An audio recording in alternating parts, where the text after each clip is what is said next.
তাহলে একটা ইসলাম প্রধান একটা মুসলিম প্রধান রাষ্ট্রে শিক্ষা ব্যবস্থার মধ্যে কোরআন বাধ্যতামূলক নাই, তাহলে আমরা শিক্ষার মধ্যে কোরআনের ইসলামের কি দ্বৈনতা বুঝতে অসুবিধা আছে? এই সংকট কিভাবে দূর করবেন যদি আপনি ইসলামকে রাষ্ট্র ব্যবস্থায় না নেন?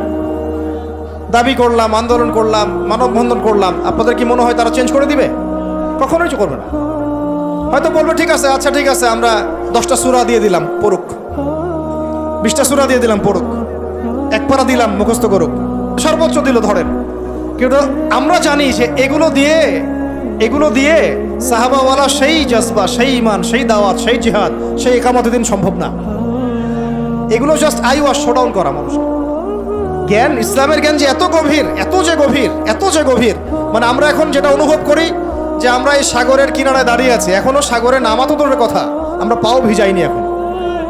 এটা হলো দ্বীন ইসলামের জ্ঞানের গভীরতা।